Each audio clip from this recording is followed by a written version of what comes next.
안녕하세요. 저는 아들을 키우고 있는 엄마입니다.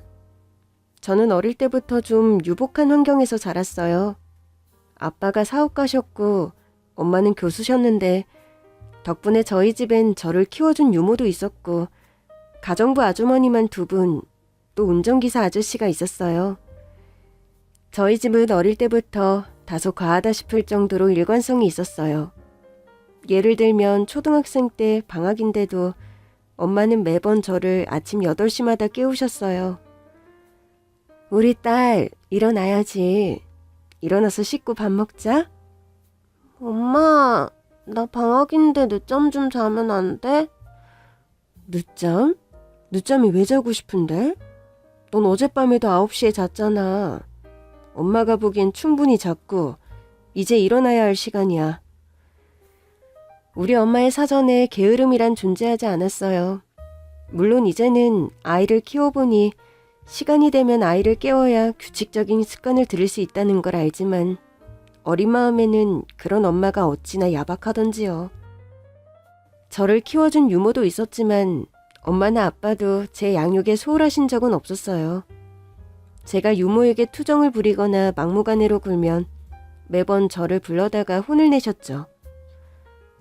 너 유모 아주머니에게 말버릇이 그게 뭐야? 당장 가져오라니. 어른에게 그렇게 말하는 법이 어딨어? 유모가 주기로 해놓고 안 줬단 말이야. 아주머니가 약속을 안 지켜서 화가 난 건 알겠어. 하지만 화가 났을 때도 최소한의 예의는 지켜야 하는 거야. 저희 부모님은 일하는 유모나 가정부 아주머니, 운전기사 아저씨께도 꼬박꼬박 예의를 차리셨고 저에게도 그렇게 가르치셨어요. 아주머니나 아저씨는 너보다 어른이지? 우리 집에서 일하는 어른들. 일을 도와주시는 분들이지. 돈을 받고 하는데? 일을 한 만큼의 보상을 받는 거지. 하지만 지금 우리 집에 계신 분들처럼 진심으로 우리 집 일을 해주는 분들도 별로 없어. 왜? 우리 집의 식사와 청소를 책임지고 운전을 해주는 일이 쉬운 일은 아니니까. 하다 보면 지치기도 하고 힘들잖아.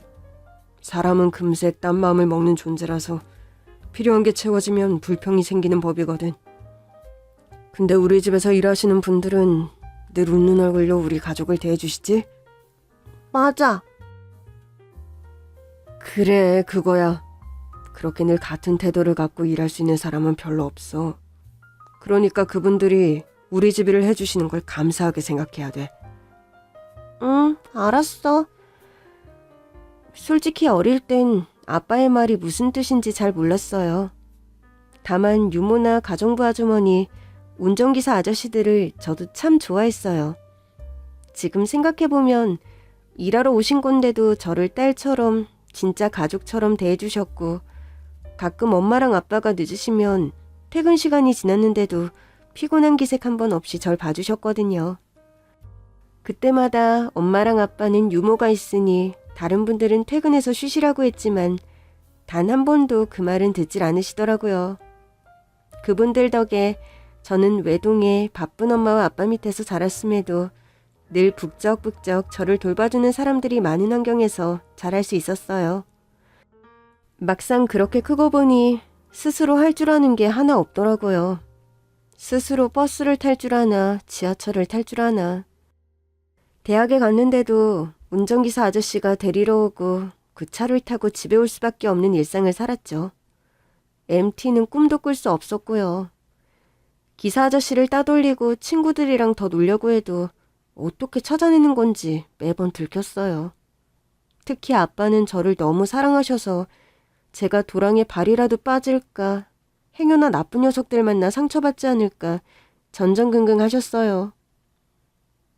그러면서도 사업가다운 기질로 선택하고 행동하는 데에는 기민한 데가 있으셨죠. 자유가 주어질수록 인간은 방종하게 돼 있어. 아직은 부모의 도움이 필요한 나이니까 너도 한 가지 규칙은 지켜야 해. 통금 시간. 너의 의견을 최대한 반영할 테니까 정해보자. 대학에 막 들어갔을 때였고 선배들을 따라 밤늦게까지 노는 애들이 대부분이었어요. 그럼 12시? 난 12시? 그건 너무 이르지 않니? 아니, 밤, 자정. 그건 안 되겠다. 그럼 11시? 그것도 너무 늦어. 안 그래요, 여보? 내 생각에도 그렇구나. 운전기사 아저씨도 힘드실 것 같고. 택시 타고 와도 되는데. 그 돈이 어디서 나오는데? 엄마랑 아빠 주머니. 택시비로 용돈을 다 쓰고 싶다면 그렇게 해도 되고. 결국 제 통금 시간은 10시로 결정됐고 그나마 저는 9시가 안 된 걸 다행이라고 여겼을 만큼 순진했습니다. 그때까지만 해도 제 통금 시간을 체크하는 건 유모의 몫이었는데 제가 대학을 졸업할 즈음엔 그분도 저희 집에서 나가셨어요. 엄마랑 아빠는 그냥 계셔도 된다고 했지만 그분이 다른 유모 일을 찾았다고 하시더라고요. 유모가 집을 나가기 직전 마지막으로 당부했던 말을 기억해요.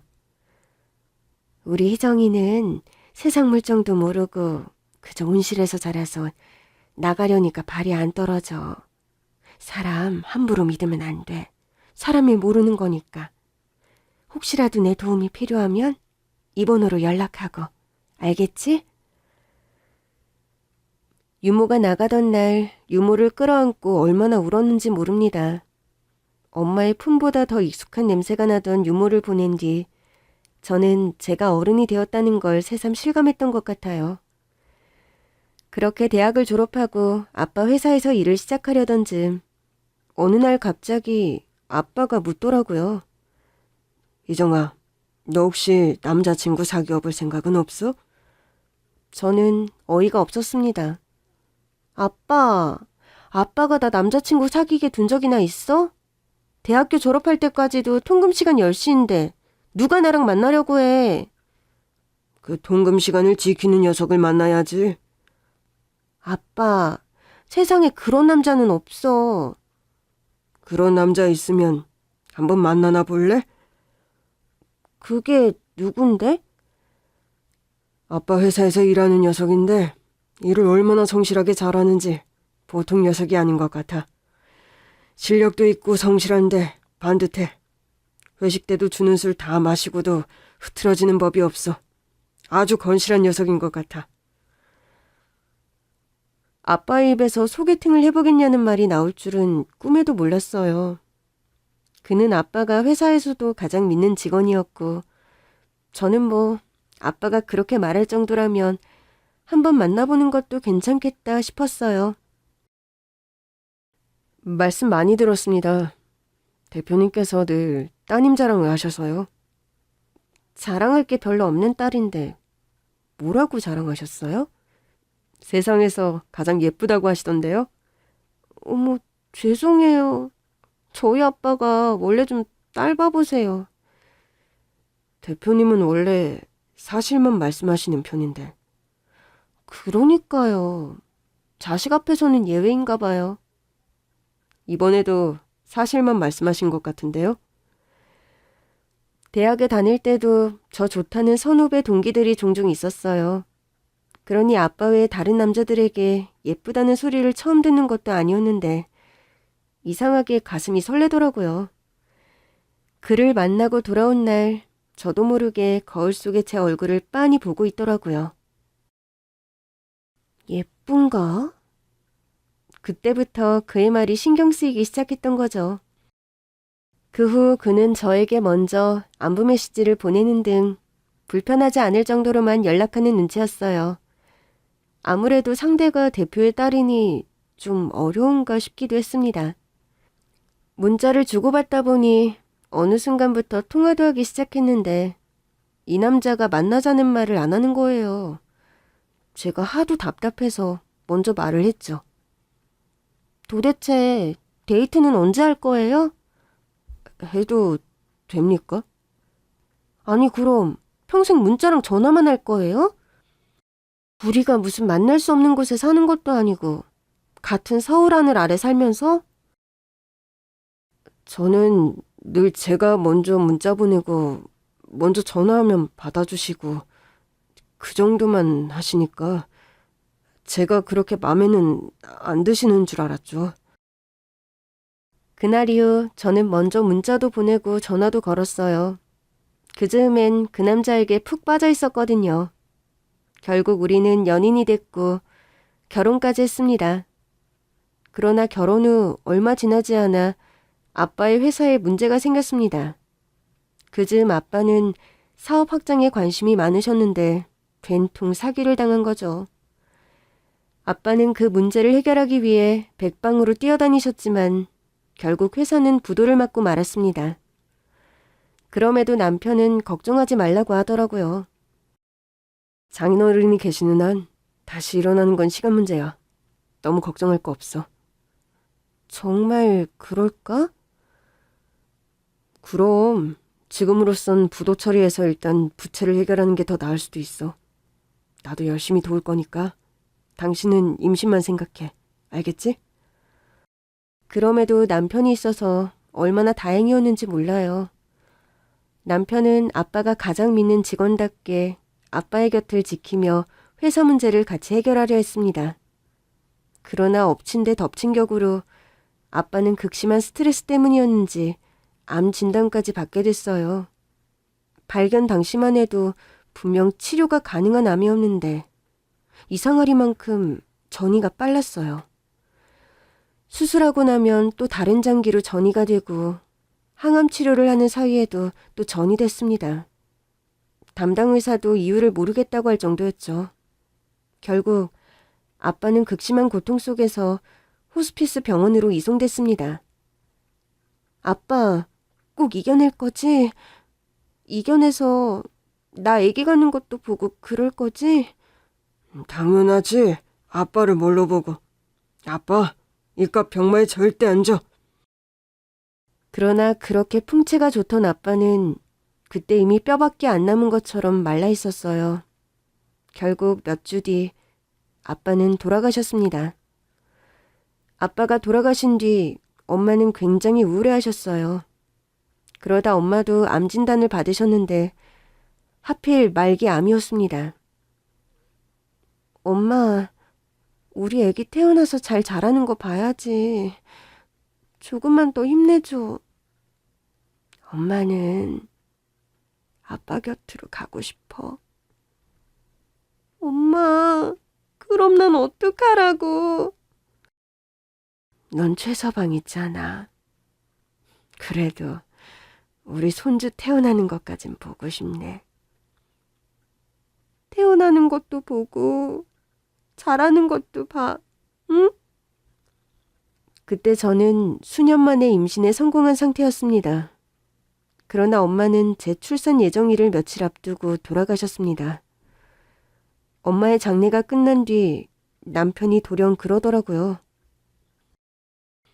그동안 장인장모 뒤치다꺼리 하다가 모아둔 돈만 다 쓰고 아버님 회사는 결국 회생 불가고 우리 이 집 팔고 우리 엄마 집으로 들어가자. 뭐? 하지만 어머님 댁에 남는 방도 없잖아. 창고로 쓰는 작은 방 있잖아. 그거라도 달라고 해야지 뭐. 저는 눈앞이 깜깜했습니다. 곧 아이도 태어날 예정이었어요. 그렇지만 그간 모든 재정 관리는 남편이 하고 있었습니다. 사정이 그렇다는데 저 편하게 몸 풀자고 집을 안 팔겠다고 할 수도 없었어요. 더더구나 이제는 기댈 수 있는 친정도 없는 처지였습니다. 얼마 후 저는 출산을 했습니다. 그러나 아기는 희귀병을 갖고 있었어요. 시댁에선 이 사실을 알고는 저를 맨몸으로 내쫓았습니다. 그렇게 희귀병에 걸린 아들 치료비가 없어 발을 동동 구르던 어느 날 통장을 확인해보니 잔액이 30억이 있는 거예요. 저는 그 돈을 돌려주기 위해 은행으로 갔습니다. 저기 누가 송금을 잘못한 것 같아서요. 반납하러 은행 VIP룸을 연 순간 상상도 못한 사람이 서 있었습니다. 남편과 둘이 살던 집을 판 뒤 저희 부부는 시댁으로 들어갔어요. 살림을 다 팔고 옷까지만 들고 들어가야 하는 상황이었기 때문에 이삿짐 센터를 부르긴 아까웠어요. 저는 만삭의 몸으로 짐을 날랐고 새 직장에 면접을 보고 얼른 온다던 남편은 오지 않고 있었습니다. 시어머니는 제가 이삿짐을 다 나를 때까지 팔짱만 끼고 계셨습니다. 짐이 거실에 쌓이자 그것들을 발로 차면서 그러시더라고요. 너는 시댁에 터부살이하러 들어온 주제에 짐이 왜 이렇게 많니? 옷까지만 해도 별 수 없이 6박스가 넘더라고요. 죄송해요, 어머니. 다 팔고 오긴 했는데 계절별로 필요한 옷은 남겼어요. 아유, 답답해. 아유, 회사 대표 딸이라고 해서 앞뒤 따질 것도 없이 결혼시켰더니 알거지가 돼서 내 집에 들어왔네. 아유. 남편도 없으니 마음이 더 위축되더라고요. 시어머니는 다시 소파에 앉더니 TV 볼륨을 크게 해놓고는 이삿짐은 나몰라라 하셨어요. 저는 홀로 옷박스를 들고 창고로 쓰던 방으로 향했습니다. 방문을 열었는데 방 안이 정리가 하나도 안 돼 있더라고요. 만삭이라 조금만 움직여도 숨이 찰 때였습니다. 그래도 어쩌겠어요. 어머니 말대로 저 알거지 된 거 맞고 아쉬운 쪽은 우리였으니 창고에 가득한 물건을 치우기 시작했습니다. 땀이 비오듯 온몸을 적시고 있던 그때 뒤에서 또 버럭 시어머니가 소리를 치시더라고요. 아니, 그 물건을 다 빼면 어디다 두라는 거니? 네? 근데 이걸 안 빼면 저희 물건을 줄 데가 없어서요. 니들 물건? 이것도 재산이라고? 내 창고에 있는 물건보다 귀하다 이거야. 창고에 있던 건 도로 다 넣고 니들 옷은 그 위에 쌓아놓든지 말든지 해. 그러나 워낙에 작은 방이었습니다. 안에 있던 물건을 빼지 않으면 저와 남편이 누울 자리조차 부족했어요. 그러나 시어머니가 눈을 부릅뜨고 지켜보는데 어쩌겠어요. 저는 창고짐을 도로 다 넣었고 그 위에 저희 옷박스를 쌓기 시작했습니다. 그러나 공간이 너무 부족하더라고요. 겨우 박스를 줄여서 넣긴 했는데 어떻게 봐도 방 같지는 않은 거예요. 그런데도 제가 있을 수 있는 곳은 그 방밖에 없더라고요. 짐을 다 정리한 뒤 그 좁은 방 안에 주저앉아 있다가 잠이 들었던 것 같아요. 너 지금 남의 집에서 잠이 오냐? 깨고 보니 밤이 깊었더라고요. 남편은 아직도 돌아오지 않고 있었습니다. 아니, 지금 시간이 몇 시인데 시댁에 들어온 첫날부터 자고 있어. 내가 네 밥까지 해줘야겠냐? 저는 무거운 몸을 겨우 일으켰습니다. 죄송해요, 어머니. 깜빡 잠이 들어서. 하여튼 부잣집에서 오냐오냐 자라서 눈치도 없고 예의도 없고. 아유. 지금 바로 할게요. 진짜 지겨워. 똥을 제대로 밟았어. 저는 부랴부랴 저녁 준비를 했고 준비가 다 끝날 즈음에서야 남편이 돌아왔습니다. 남편을 보는데 눈물이 다 핑 돌더라고요. 여보, 왔어? 그러나 돌아온 건 시어머니의 불호령이었습니다. 뭐? 왔어? 하늘 같은 서방님이 돌아왔는데 왔어? 저는 어리둥절했습니다. 제가 뭐라 대꾸를 못하고 있자 시어머니가 답답하다는 듯 소리쳤습니다. 오셨어요라고 해야지. 그날 이후 저는 시어머니 앞에서 남편에게 반말도 쓸 수 없었습니다. 그러나 더 당황한 건 여보, 오늘은 몇 시에 와? 몇 시에 와? 방에 둘이 있을 때 물어본 건데 남편이 갑자기 정색을 하는 겁니다. 그런데 그새 시어머니 눈칫밥을 두둑이 먹었던 저는 남편의 눈빛만 보고도 그가 무슨 말을 하는지 알아차렸어요. 몇 시에 오세요? 내가 몇 시에 오든 그게 당신이랑 무슨 상관이야? 왜? 내가 일찍 와서 저녁이라도 해줬으면 좋겠어? 우리 둘이 살 때처럼? 입은 비뚤어져도 말은 바로 하랬다고. 둘이 살 때도 식사나 청소는 대부분 친정에서 보내주신 가정부 아주머니가 다 해주셨었어요. 가끔 아주머니가 못 오시는 날이나 제가 컨디션이 좋지 않을 때나 그가 식사를 대신 차리곤 했었죠. 여보, 나 힘들어. 몸도 무거운데 나한텐 여기가 낯선 곳이잖아. 어허, 또 반말. 내가 지금 네 아버지 때문에 몇 년을 고생하다가 이제 막 취업 준비 좀 해보려고 하는데 꼭 그렇게 징징거려야겠냐? 뭐? 네 아버지? 그럼 네 아버지지 내 아버지야? 기댈 때라곤 남편밖에 없었는데 그마저도 저를 무시하기 시작하더군요. 아빠가 살아계실 땐 꼬박꼬박 장인어른 대표님하고 부르던 사람이 이제는 그냥 네 아버지라는 거예요. 그날 오후부터 진통이 오기 시작했어요. 배가 너무 아픈데 시어머니는 아는 척도 안 하시더라고요. 저는 결국 진통이 멈춘 틈을 타서 짐을 챙긴 뒤 택시를 부르려고 했습니다. 제가 앱으로 택시를 부르려고 하자 시어머니는 귀신같이 알고 쫓아와 제 휴대폰을 뺐더라고요. 네가 아직도 부잣집 딸인 줄 아니? 네 형편에 무슨 택시야? 그러더니 119를 누르시더라고요. 아파 죽겠다고 해. 난 나가 방에 있을 테니까 집에 아무도 없다고 하고. 결국 전 멀쩡한 몸으로 119에 신세를 져야 했습니다. 분명 민폐였을 텐데 119 대원분들은 친절하게 제 가방까지 실어주셨어요. 정말이지 쥐구멍이라도 숨고 싶은 심정이었습니다. 병원에 도착해서 남편에게 전화를 걸었지만 받지 않더라고요. 홀로 입원 절차를 밟고 출산을 준비하는데 밤이 돼도 남편에게서 연락이 없는 겁니다.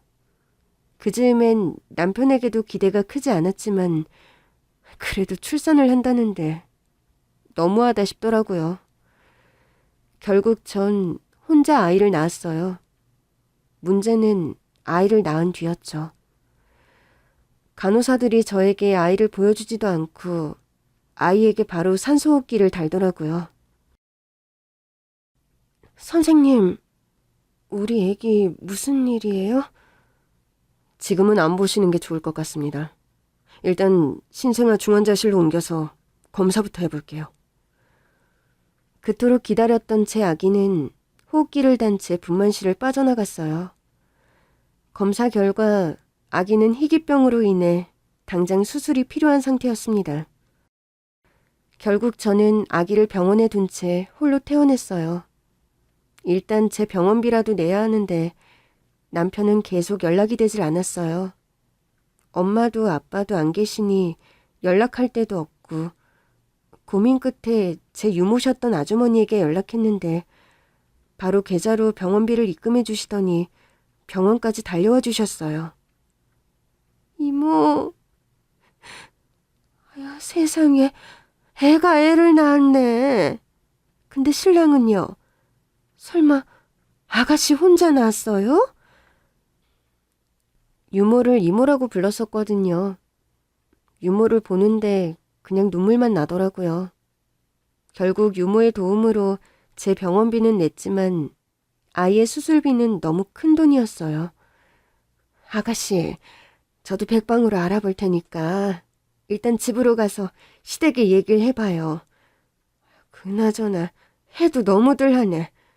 부모님 다 돌아가시고 혼자 된 사람이 가엾지도 않나? 내가 같이 가줄까요? 저는 고개를 저었습니다. 유모가 같이 간다고 해서 태도를 바꿀 만한 사람들도 아니었고 일단은 제가 해결해야 할 일이라고 생각했어요. 그렇게 유모와 헤어지려는데 유모가 제 손에 3만 원을 쥐어주더라고요. 아가씨, 택시 타고 가요. 유모는 알았던 거죠. 제가 차비도 없다는 걸. 저는 차마 아까워서 택시는 못 탔고 겨우 버스와 지하철을 갈아타며 시댁으로 돌아왔습니다. 그러나 시댁 앞에 도착했을 때 큰 보찜이 하나가 현관 밖에 있더라고요. 저는 그게 뭔지도 모른 채 도어락의 비밀번호를 눌렀습니다. 그러나 돌아오는 건 잘못된 번호라는 안내 음성뿐이었죠. 그때였습니다. 현관문이 벌컥 열리더니 시어머니가 나오셨습니다. 그런데 나오시더니 현관문을 꼭 닫으시더라고요. 넌 참 얼굴도 두껍다. 예? 여기가 어디라고 다시 와? 제가 출산을 하는 내내 연락 한 번 없던 시어머니였습니다. 남편도 그러는데 시어머니는 오죽할까 싶어서 이제는 그게 섭섭하지도 않았습니다. 그런데 대뜸 제 면전에 대고 하는 말이 기가 찬 거예요. 어머니, 대체 그게 무슨... 애도 병신이라며. 네? 네 남편한테 문자 보냈잖아. 더는 내 아들 볼 생각도 하지 마라. 그러면서 현관 앞에 있던 큰 보찜을 발로 차며 그러셨습니다. 좋은 말로 할 때 다시는 우리 앞에 나타나지 마. 어머니, 그래. 조만간 한 번은 봐야겠구나. 이혼 서류에 토장 찍을 준비나 하고 있어. 어머니, 일단 아기가 수술을 받아야 돼요. 그래서 뭐 어쩌라고? 나더러 수술비를 달라는 거냐? 이 사람 좀 불러주세요. 집에 있죠? 또 나갔어요? 너 내 얘기 뭘로 들은 거냐? 내가 다시는 내 아들 볼 생각 하지 말라고 했지. 어머니, 우리 애 그 사람이랑 제 애예요. 어머니가 뭐라고 하시는 건 상관없어요. 하지만 그 사람은 같이 책임을 져야죠. 책임? 예. 지금껏 너 먹이고 입히고 애까지 낳게 해줬으면 책임 다 진 거지. 부모도 없어, 돈도 없어. 아유, 쥐뿔도 없는 게 아주 바라는 것만 많구나. 기가 차서 눈물도 안 나오더라고요. 솔직히 말해 아빠의 사업이 망했을 때도 엄마는 모아두었던 돈을 모두 저에게 주셨어요. 남편은 그 돈을 자기가 관리하겠다며 다 가져갔었고요. 남편이 이제 돈이 없다고 우리가 살던 집을 팔자고 했을 때도 솔직히 이상했습니다. 엄마가 준 돈은 적어도 몇 년은 우리 두 사람이 먹고 살 수 있을 만큼의 돈이었거든요. 도대체 그 돈은 다 어쩌고 집을 팔자는 건가 싶었지만 아빠의 엄마까지 잃은 상실감에 우울할 때였어요. 그래도 아기가 생겨서 견디고 또 견뎠는데 돌아온 건 냉대와 천시뿐이었습니다. 남편 불러주세요. 당장 꺼지라니까. 우리 엄마가 준 돈, 아파트 판 돈 다 내놓으라고요. 내 새끼가 돈이 없어서 수술을 못 받게 생겼는데 눈에 뵈는 게 없었습니다. 출산 전엔 그냥 한 여자였고 누군가의 아내였지만 이제 전 한 아이를 책임져야 하는 엄마였어요. 순간 시어머니가 제 뺨을 때렸습니다. 얼마나 세게 때렸는지 몸이 다 휘청할 정도였죠. 아직 붓기도 다 빠지지 않은 몸조리조차 하지 못한 몸이었습니다. 그런데 시어머니는 눈 하나 깜짝하지 않더라고요. 내가 좋은 말로 할 때 꺼지라고 했지. 돈? 그 돈을 왜 우리 아들한테서 찾아? 다 네 아버지와 어머니 치료비로 썼을 거 아니야. 그 순간 저는 할 말을 잃고 말았습니다. 시어머니는 그 말을 끝으로 집으로 들어가셨고 저는 복도에 덜렁 남은 보찜을 끌어안은 채 멍하니 거리로 나왔습니다. 일단 나오긴 했는데 갈 데가 없더라고요. 통장 잔고는 바닥일 게 뻔했고 손에 쥔 건 유모가 준 돈 3만 원 중 차비를 하고 남은 2만 얼마가 전부였습니다. 저는 결국 그 돈으로 다시 병원으로 돌아갔어요. 우리 아기가 홀로 있을 그 병원 복도에서 멍하니 창밖만 보고 있었습니다. 엄마, 아빠. 눈물이 하염없이 쏟아졌습니다. 그렇게 울고 또 울고 그러다 정신을 차리고 보니 해가 떴더라고요. 그래도 얼마가 있나 확인은 해야겠기에 은행 앱을 켰어요. 혹여나 남편이 얼마라도 붙이지 않았을까 하는 일말의 기대도 솔직히 있었습니다. 그날까지 수술비를 마련하지 않으면 아이가 수술을 받을 수 없는 상태였어요.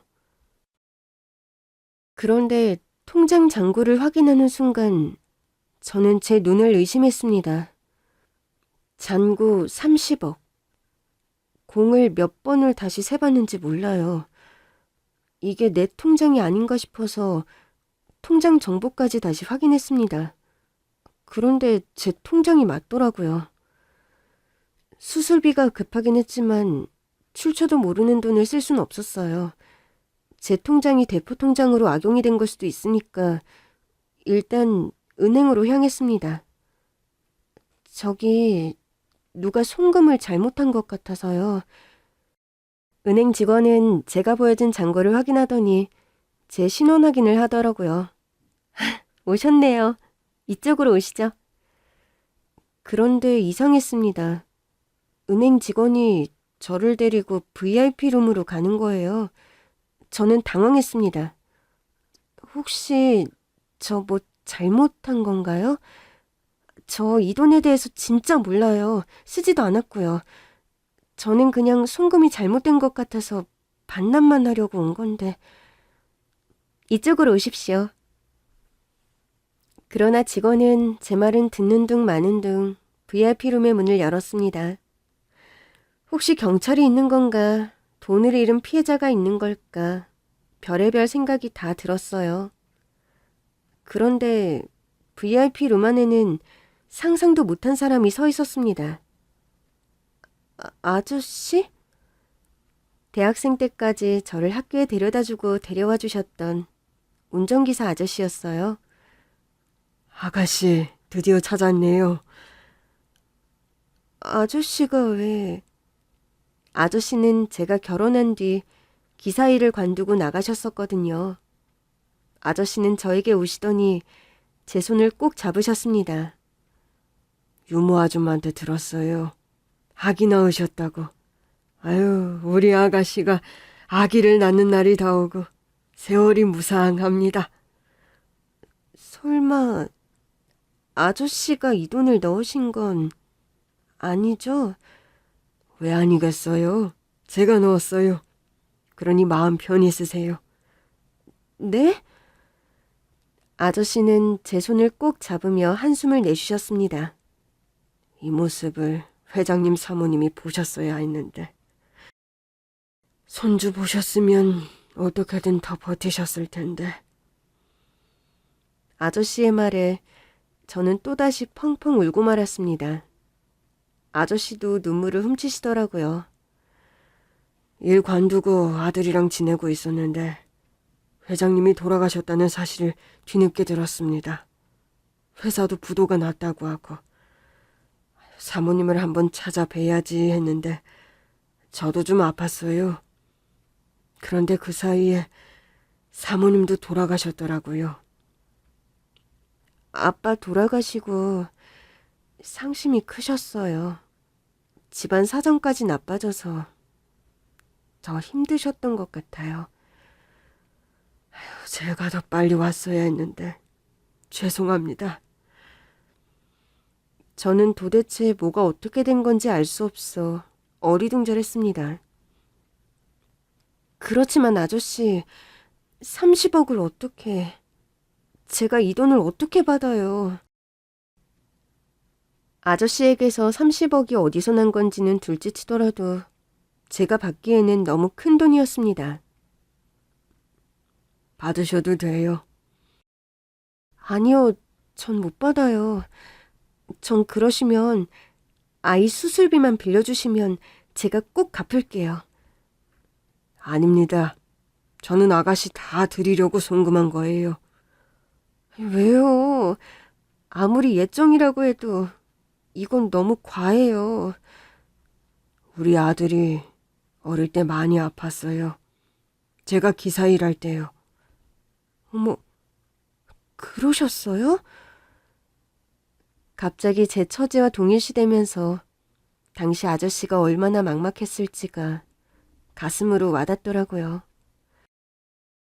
애 병원비가 없어서 동동거리고 있는데 갑자기 통장에 3천만 원이 들어온 거예요. 알고 보니 대표님께서 저희 애가 아픈 걸 어떻게 아시고는 그 돈을 제 통장에 넣어주신 거였어요. 생각지도 못한 이야기에 저는 멍해지고 말았습니다. 아가씨도 아시겠지만 대표님과 사모님 늘 일하는 사람들에게도 깍듯하셨잖아요. 뒤에서도 얼마나 살뜰히 챙기셨는데요. 명절 상여금이 월급보다 많았어요. 그런데 제 사정을 알고 3천만 원을 말도 없이 넣어주신 거예요. 그 돈으로 수술받은 아들이 지금도 건강하게 잘 지내고 있어요. 제가 일하는 내내 그 돈을 조금씩이라도 갚으려고 수도 없이 말씀을 드렸는데 대표님이 한사코 거절하셨어요. 그럼 나중에 목돈으로 한 번에 드리겠다 했더니 그것도 거절하시더라고요. 그건 그냥 준 거니까 갚을 생각하지 말고 저더러 쓰라고 하시더라고요. 그래도 30억은 너무 많잖아요. 아가씨, 그때가 몇 년 전인 줄 아세요? 30년 전이에요. 화폐 가치로 따지면 제가 더 드려야 하는 입장이죠. 남은 건 제가 또 두고두고 갚을 테니 일단 받아주세요. 아저씨, 그럼 아이 수술비만 받을게요. 아니, 빌릴게요. 집도 사셔야죠. 시댁에서 아주 나몰라라 고 있다면서요. 제가 아가씨 연락처를 알아내려고 백방으로 알아봤는데 대표님 내외 돌아가시고 모두 뿔뿔이 흩어졌다 보니 찾을 수가 없더라고요. 그러다 유모가 우리 아들 이름을 기억하고는 회사로 연락이 왔더라고요. 아저씨는 그렇게 며칠 전에서야 유모와 연락이 닿았다고 했습니다.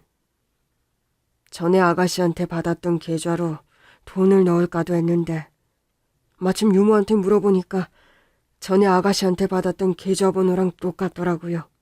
안심하고 넣었죠. 아니, 제가 아저씨한테 계좌번호를 알려드린 적이 있어요? 기억 안 나세요? 네. 왜 전에 제가 아가씨 모시고 집으로 가는데 제가 말이 없으니까 아가씨가 물어봤잖아요. 아저씨 무슨 일 있냐고. 저는 기억이 날 듯 말 듯 했습니다. 제가 아니라고 하니까 아가씨가 자기가 나를 모르냐면서 무슨 일이 있는 거냐고 하셔서 제가 넋두리처럼 그랬죠. 아들이 일이 잘 안 되는 것 같다고 용돈이라도 좀 주고 싶은데 넉넉지가 않다 그러니까 아가씨가 그동안 용돈 모은 거라면서 저한테 몇백만 원을 떡하니 입금해 주셨잖아요. 아, 맞다. 그때 저 대학 가서 처음으로 엄마 아빠 몰래 술 마신 날이었잖아요. 예, 그랬죠. 이제 기억이 나요. 그날 이후로 저한테 돈 갚아주신다고 자꾸 계좌번호 알려달라고 하셔서 제가 괜찮다고 했는데도 그래도 알고는 있겠다고 그러면서 결국 받아가셨잖아요. 그때도 아가씨가 갚으면 화낼 거라고 저한테 아주 으름장을 놨었죠. 저야 또 용돈 받으니까. 아저씨가 늘 저 때문에 고생하셨잖아요. 그걸 이렇게 갚으시는 거예요? 그때 그 아들이 사업으로 성공했어요. 그건 아저씨 아드님이 열심히 하셔서 성공한 거고요. 그때 그 돈 진짜 아들한테 용돈으로 줬어요. 애가 사업 막 시작할 때라 생활비도 없는 눈치였는데 그 돈 줬더니 애가 나중에 꼭 호강시켜준다더라고요. 그래서 제가 우리 신세진 분들한테 꼭 갚자고 했었어요. 그 녀석이 그걸 기억하고 있더라고요. 그 녀석이 저더러 기사일 좀 그만하라고 난리를 피워서 저도 아가씨 시집 보내고서야 관뒀지요. 그전까지는 어디 물가에 내놓은 애 같아서 관둘 수가 있어야죠. 아저씨의 얘기를 듣고 있다 보니 북적북적 일하시는 분들 사이에서 사랑을 듬뿍 받고 자랐던 그 시절이 떠올랐습니다. 아들이 대표님께 갖고 싶다고 한 돈 드린 거예요. 아가씨도 받으실 자격이 있다는 얘기를 이렇게 하는 겁니다. 제 아들 목숨값이에요. 뭐 목숨값이 다른 거예요? 돈이 없어서 숨 넘어갈 것 같은 사람한테 숨통 튀어준 것 같은 거예요. 물론 목숨값으로는 한참 부족하지요. 그 녀석이 지금 버는 돈이 얼만데요. 그 녀석 유학 갈 때도 대표님이 용돈도 두둑이 주시고 가는 학교가 괜찮은지도 다 봐주셨어요. 학비도 주신다는 걸 제가 한사코 거절했습니다. 그래서 이후로는 아들이 사업한다는 말도 일절 안 했어요. 계속 도와주신다고 할까봐. 그때였습니다. VIP룸 문이 열리더니 단정하게 정장을 입은 남자가 들어오더라고요. 왔냐? 아저씨의 아들이었어요. 네, 아버지. 그분이 저를 보면서 인사를 하시더라고요. 안녕하세요. 맞으시죠? 대표님 따님. 네, 안녕하세요. 오셨다고 연락받고 바로 왔어요. 정말 감사합니다. 제가 아버지 통해서 신세를 너무 많이 졌어요. 아니에요. 그만큼 아저씨가 저희 집에서 가족처럼 참 열심히 일해주셨어요. 받아주시는 거죠? 30억이요? 받아주세요. 저희 아버지가 대표님 댁 상황을 듣고 며칠을 우셨어요. 그런데 따님 소식까지 들으시고는 저한테 그러시더라고요. 이제 오랜 빚을 갚을 때가 된 것 같다고. 저 실은 정말 힘들었는데 이렇게 절 생각해 주시는 분들이 있다는 것만으로도 너무 위로가 돼요. 정말 죄송하지만 아이 수술비랑 월세호텔 보증금은 빌릴게요. 하지만 갚을게요. 안 됩니다. 네? 안 돼요. 다 받으셔야 돼요. 안 그러면 저희 나중에 더 큰 이자 얹어서 드려야 하는데.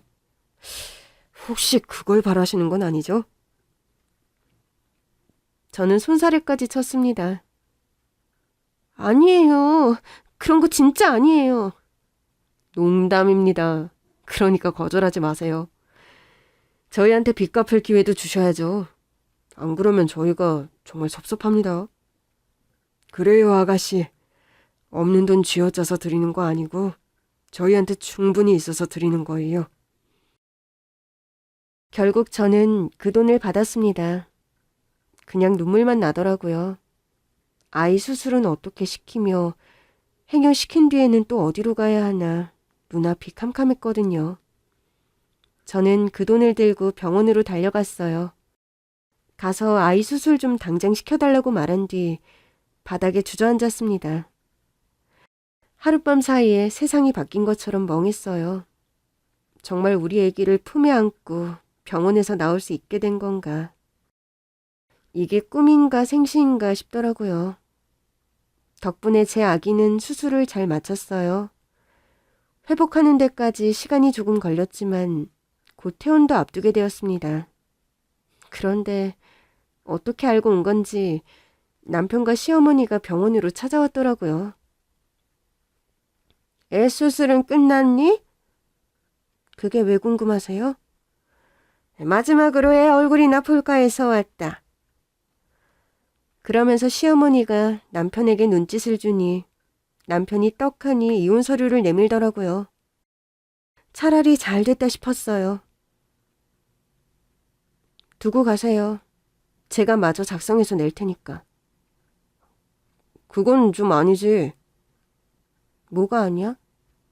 아니, 당신이 낸다는 보장이... 그냥 지금 작성해주면 내가 오늘 가서 내려고 했는데. 좀 기가 찼지만 그 자리에서 작성해서 줬더니 남편과 시어머니 모두 좀 어리둥절해 하더라고요. 분위기가 좀 누그러진 김에 저도 궁금한 게 있었습니다. 나 위자료나 양육비 같은 거 절대 안 바랄 테니까 이거 하나는 묻자. 우리 엄마가 준 돈 다 어디 쓴 거야? 아니 얘가 내가 지난번에 말했잖아. 네 부모님 치료비에 쓰지 않았겠냐고. 마지막이라고 생각해서인지 남편도 순순히 대답을 하더라고요. 엄마, 그건 아니고 치료비는 장인 장모님이 다 냈어. 뭐? 투자했다가 날려먹었어. 정말이야? 아버님 회사 그렇게 되고 나도 백수 됐잖아. 돈이나 불려보자 했지. 표정을 보니 거짓말하는 것 같진 않더라고요. 그럼 아파트 판도는? 그건 내가 받았다. 내 집에서 얻어 살기로 했으니까. 엄마가 그 집 살 때 받은 대출금 갚는다고? 아들, 넌 헤어지는 마당에 뭐 그런 소리까지 해. 더는 할 말이 없었습니다. 아무튼 볼일 끝나셨을 테니까 이제들 가세요. 애는 수술은 잘 끝난 거지? 그러나 대답해주고 싶지 않았어요. 제가 입을 꾹 다물고 있으니까 시어머니가 남편을 닥달하더라고요. 됐어. 어차피 또 볼 것도 아닌데 뭐 궁금해. 너 약속한 거다. 양육비도 위자료도 안 받는 걸로. 네. 그래, 뭐 이렇게 잘 마무리했으니 됐다. 뭐 구질구질하게 매달릴 줄 알았더니 잘 됐구나. 엄마가 그 어려운 상황에서도 준 돈은 투자해서 날려먹고 저희 부부가 살던 아파트도 친정에서 해준 집이었습니다. 그런 주제에 너무 당당한 게 점점 열이 받더라고요. 제가 뭐가 아쉬워서 매달려요? 뭐 네가 서류 작성했으니까 알려주는 건데 우리 아들 취업했다? 아, 네. 얘기 다 하셨으면. 얘 좀 봐라. 이혼 서류에 사인했다고? 시어머니 말을 뚝뚝 끊어먹고 도대체 어디서 배워먹은 버르장머리니? 네, 맞아요, 아주머니. 뭐? 아주머니? 맞잖아요. 이제 내기만 하면 이혼이고 더 이상 시어머니는 아니죠. 아직 내지도 않았잖아. 아들, 얘 좀 봐. 얘가 이런다니까? 당신 진짜 왜 이렇게 못 배운 사람처럼 굴어?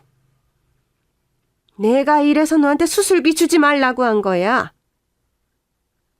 그래도 어떻게 그래요? 그러더니 남편이 주머니에서 봉투를 꺼내서 주더라고요. 나도 이제 막 취업해서 많이는 못 넣었는데 아무튼 보태. 저는 보란 듯이 그들의 앞에서 봉투에 있던 돈을 꺼내 세기 시작했습니다. 딱 50만 원이네? 나로선 최선을 다해서 준 거야. 아니, 얘가 정말 아주 막장으로 가는구나. 수술비 보태줬으면 감사합니다 해야지. 아무리 이혼하는 사이래도 하늘 같은 서방이었는데. 이봐요, 아주머니. 병원이라서 꾹 참고 있었는데 더는 못 들어주겠더라고요. 저는 전 남편이 내민 돈 봉투를 그의 뺨을 후려치며 집어 던졌습니다. 야, 니들 둘 이거 먹고 꺼져. 다시는 나랑 우리 애기 앞에 나타나지 마. 어머, 아유, 얘가 이제 눈에 패는 게 없네. 너 이 돈이면 수술비 보탤 수 있고, 그러니까 니들이나 먹고 꺼지라고요. 그 돈 필요 없으니까. 그리고 너, 전 남편을 가리키며 말했습니다. 오늘 가서 이혼 서류 꼭 접수해라. 안 하기만 해. 몇 시간 뒤 전 남편은 저에게 이혼 서류를 접수했다며 확인 문자를 보냈더라고요. 저는 아기의 퇴원 절차를 받고 있었어요. 아기를 안고 나오는데 유모 아주머니가 오셨어요. 택시 잡아놨어요. 얼른 오세요. 유모는 저 대신 아이를 안고는 신이 나서 택시를 탔고 저도 그 택시에 함께 탔습니다. 사실 아이 수술과 회복 문제로 정신이 없어서 집을 구하지 못한 상태였어요. 근데 이모, 우리 어디로 가는 거예요? 안 그래도 어제 유모가 전화가 오더니 지낼 곳을 구했다고 하더라고요. 저는 정말 감사하다고 비용은 제가 꼭 내겠다고 했는데 유모는 걱정하지 말고 기다리라며 저와 아기를 데리러 오시겠다고 했습니다. 유모가 아이를 봐주신 덕분에 잠깐 잠이 들었던 것 같아요. 유모가 저를 깨우시더라고요. 아가씨, 다 왔어요. 사실 병원에서 한숨도 제대로 잔 적이 없었거든요. 겨우 눈을 뜨고 택시에서 내린 순간 저는 깜짝 놀라고 말았습니다. 이모, 여기는... 들어오세요. 유모는 대문을 열고는 저에게 들어오라고 했습니다. 정말 꿈을 꾸고 있는 건가 싶더라고요. 그 집은 저와 부모님, 유모도 함께 살았던 친정집이었습니다. 이모, 여기 팔린 거로 아는데 이렇게 막 들어가도 돼요? 아빠 회사가 부도난 뒤 경매로 넘어간 집이었어요. 너무 오랜만이라 남의 집 같을 줄 알았는데 정원이 그대로더라고요. 유모가 거침없이 현관문을 열기에 불안하던 그때였습니다. 집안에서 저에게 30억을 준 아저씨의 아들분이 나오시는 거예요. 어머, 설마... 저는 그제야 상황 파악에 들어갔고 아저씨 아들이 이 집을 산 건가 생각했어요. 저는 너무 놀라서 유모에게 말했습니다. 이모, 그래도 여기서 머무는 건 좀... 노뵙네요. 들어오세요. 아니에요. 제가 또 이런 신세를 어떻게... 저는 그냥 아기 데리고 호텔로 갈게요. 왜 집을 놔두고 호텔로 가세요? 네? 놀라실까봐 잠깐 들렀어요. 설명은 해드려야 할 것 같아서. 아니, 그게 무슨... 집이 경매로 나왔는데 계속 팔리지 않고 있더라고요. 값도 많이 내려가 있었고요. 아버지께서 이 집이 다른 사람들 손에 들어가는 게 너무 마음 아프시다고 해서 몰래 사뒀었는데 전에 은행에서 뵙고 나니 이 집의 주인은 아무래도 따님이신 것 같아요. 저희는 이미 살고 있는 좋은 집이 있기도 하고요. 저희보단 추억이 더 많으시잖아요. 익숙하고 편안한 곳에서 잘 쉬고 회복하시고 다시 힘내서 잘 지내셨으면 좋겠습니다. 믿을 수 없게도 아저씨 아들은 그 집까지 저에게 선물로 주었어요. 저는 마음만 받겠다고 그럼 집을 구할 때까지만 신세를 지겠다고 했지만 그분은 비서를 통해 양도계약서를 보내셨습니다. 저는 대신 양도세는 제가 내겠다고 말씀드렸고 그분도 흔쾌히 그러라고 하셨어요. 유모 아주머니는 이제 제 아이의 유모로 저희 집에서 함께 살고 계세요. 아저씨도 한 번씩 들러서 아이를 보고 가십니다. 두고두고 갚을 거 이렇게 또 갚아서 좋다면서 아들이 장한 일을 했다고 본인 일처럼 기뻐해 주시더라고요. 저는 결국 부모님이 맺어주신 인연들로 남은 생도 살아갈 것 같아요. 아이는 건강하게 무럭무럭 자라고 있어요. 그런데 제가 친정집으로 돌아온 건 또 어떻게 알고 어떻게 된 거냐며 아이 아빠에게서 자꾸만 연락이 오더라고요. 그냥 차단했습니다. 오래전 빚을 핑계로 30억을 쾌척해준 은인들 덕에 꿈같은 매일을 살아갑니다. 그분들에게 감사해서라도 더 행복해지려고요. 저는 오늘도 제 행복을 자신의 행복처럼 여겨주는 사람들과 함께 잘 먹고 잘 살고 있습니다.